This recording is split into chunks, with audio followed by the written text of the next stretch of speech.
Next, we're going to hear from Mr. Lauro Ojeda.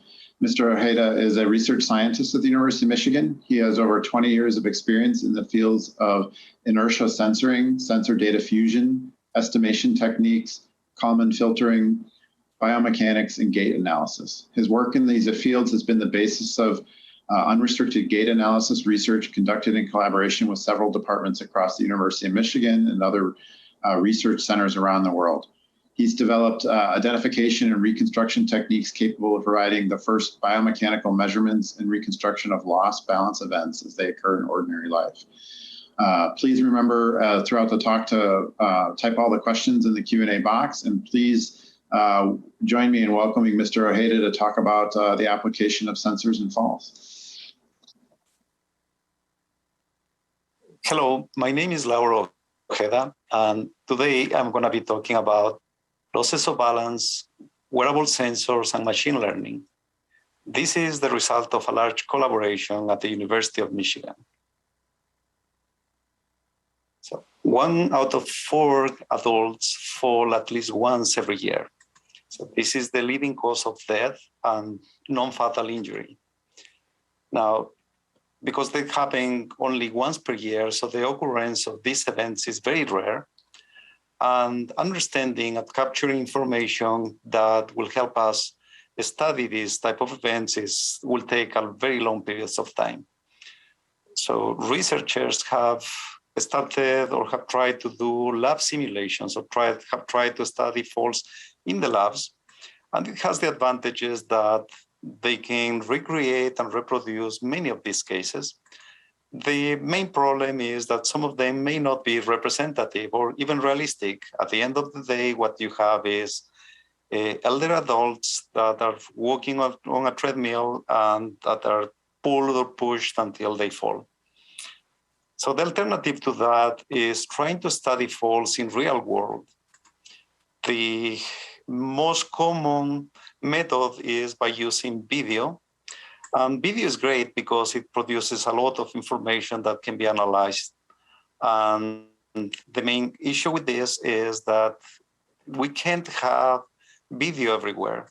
And even when we have video, sometimes occlusion will hide the main causes of the events. And so it's a good alternative, but it's not the greatest.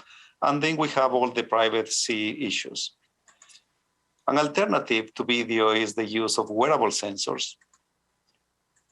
Wearable sensors are self-contained devices that can capture information very reliably for long or very extended periods of time.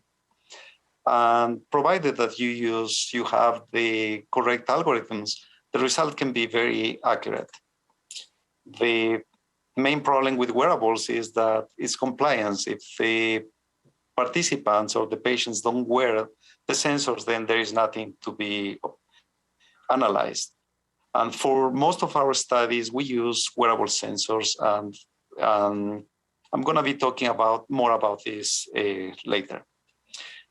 Before that, I want you to remember that falls don't occur very often. And so trying to capture falls, even with wearable sensors, may not be very, very suitable. At the same time, what we know is that 60% of the falls are caused by loss of balance and primarily by slips and trips. And losses of balance occur more frequently. And at the same time, because of this association between loss of balance and fall risk, it makes sense for us to start studying loss of balance as opposed to trying to capture falls. Now, as part of our pilot study, we recruited participants that had reported falls in the last 6 months. And total, we had 8 participants. And for each one, we collected 2 weeks of data. So that makes for a total of 4 months. 4 months of sensor data that needed to be analyzed. Now, during these 4 months, we had 62 loss of balance, specifically slips and trips. And you can see that it's a lot of loss of balance. And we only had 1 fall. And so it's very important, these statistics, because it tells us how important is to analyze false loss of balance as opposed to trying to capture false. Now, for our specific study, we had the participants wearing wearable sensors, one on each feet and one on the trunk. With the information collected on these sensors, we were able to reproduce the foot location and orientation as well as the trunk orientation. The participants also had a voice recorder, and they were supposed to indicate every time there was one of these loss of balance events. But even with that information, we were only giving some information about where the loss of balance may have been located. We had to go and analyze 5 to 10 minutes of data before we identified what seemed to be the loss of balance. With this information, what we did is we created 3D animations that represented what the participant was, what was happening with the participant. The following example is one of these 3D animations. This is a loss of balance that happens after the turn. As you can see, immediately after the turn, the right foot will trip and the person recovers, so it doesn't fall. In the next example, what we had is the only fall that we capture. The person is moving very slow, trips on a cane, and then moves sideways and falls onto a bed. And here it comes again, slow walk, creeping towards the right, and then falling. Now, even with all this information that looks good, we had several limitations on this study. The main one was inaccurate reporting. I mean, participants did not report all the losses of balance to begin with, and sometimes they will report many things. And so identifying the loss of balance was very time consuming. So because of this, we were trying to use some other method for analyzing or identifying where the loss of balance happened. And we started using machine learning.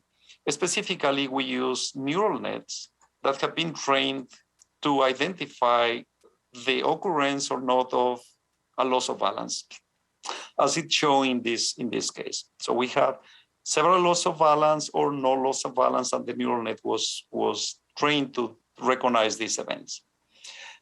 Now, keep in mind that we only had 62 loss of balance and 1 fall. And for deep learning networks, I mean, typically the studies use between 50,000 to 100,000 samples. So our database was very modest. And the way how we approached this problem is that we used the data from 7 of the participants to train the neural net, and then we tested it against the 8 participants, and we repeated this process. The result of this approach is going to be summarized next. First, let's talk about sensitivity. So how well the system was at identifying the losses of balance. And we can see that it was quite good. So it was overall above 90%. So it tells us that the neural net was very good at identifying the loss of balance, but it was also reporting a lot of false positives. So this is shown by the precision. We can see that the precision is below 1%. So it reported most of the loss of balance, but it reported lots of non-losses of balance. And now, so even though this part shows like a very poor result, the data reduction that we obtained by using this method is very significant. So instead of having to analyze 10 hours of data during a normal day, we reduced about 90% of this data. So we only had to analyze 1 hour of data. So it's a good starting point. It's not quite there yet. To summarize, we can say that the neural net was capable of identifying the loss of balance. Now, it was not very precise, so there were a lot of false positives. So we wouldn't use this for a real-time detection. So it will not be part of the next personal airbag system, but it will be very good for reducing very large data sets. The main problem that we see with our system was that we didn't have enough loss of balance. And so we are trying to increase this number of loss of balance by running some new studies. And with this, I would like to open up for questions.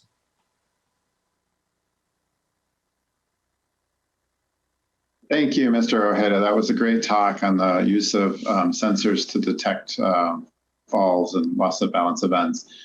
This starts the live Q&A portion of our talk, so I encourage all the folks watching out there to enter any of their questions into the chat so that we can answer them and direct them to our speaker.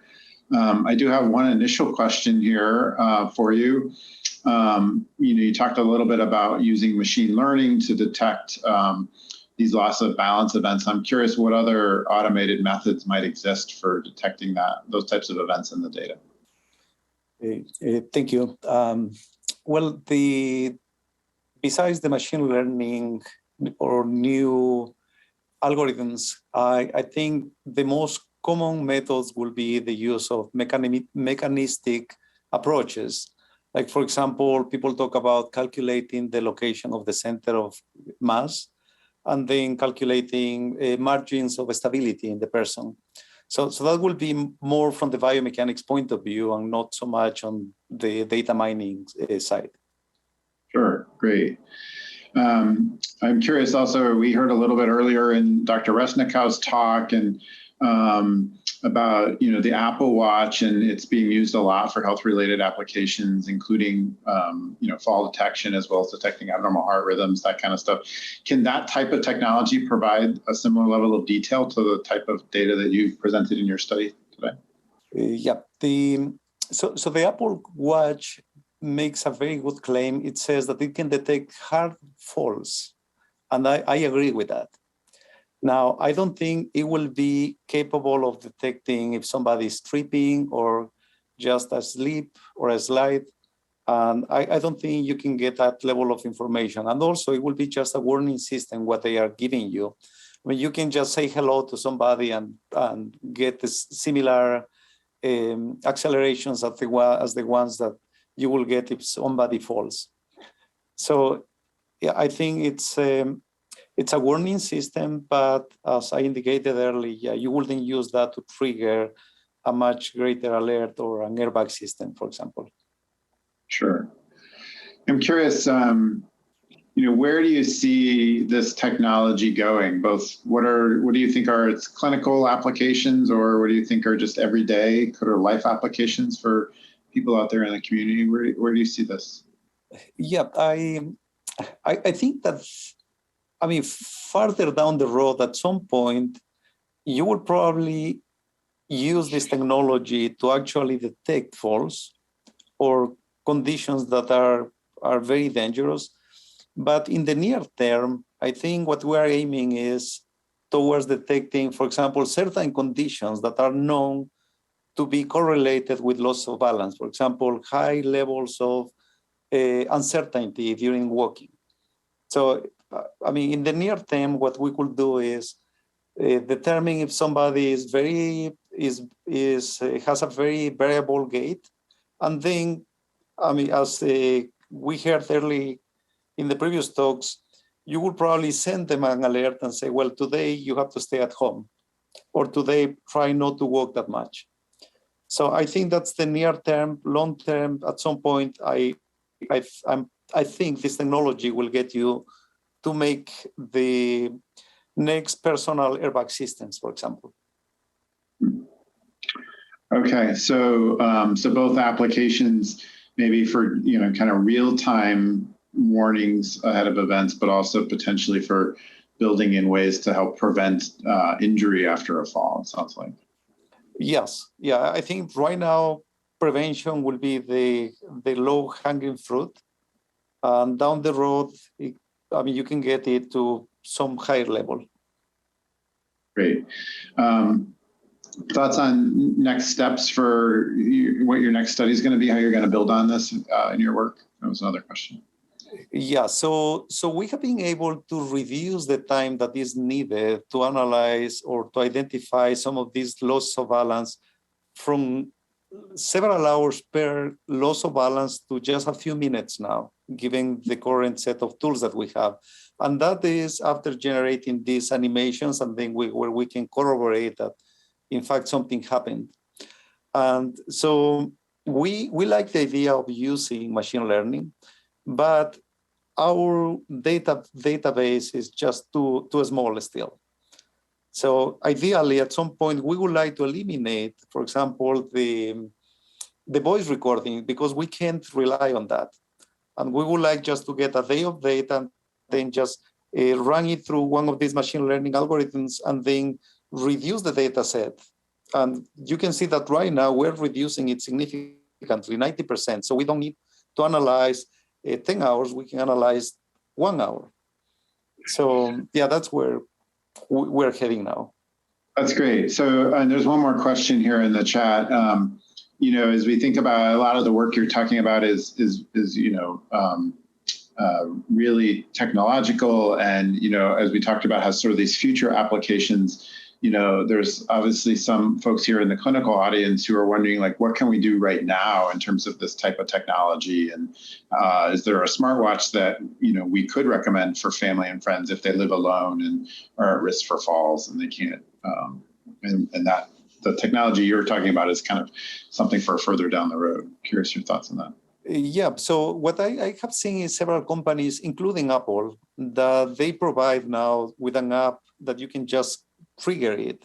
You will still have to be able to do that after a fall. And I think that's the near or the closest approach that is available now. And there are several companies, and some of them provide better services than others. Some of them will be automatic, will call a group of family members. Some others would probably call even your doctor. Great. Well, I want to thank you again, Mr. Ojeda. Your talk was very interesting and about this technology and its applications for falls. And we appreciate you coming and joining us today. Thank you.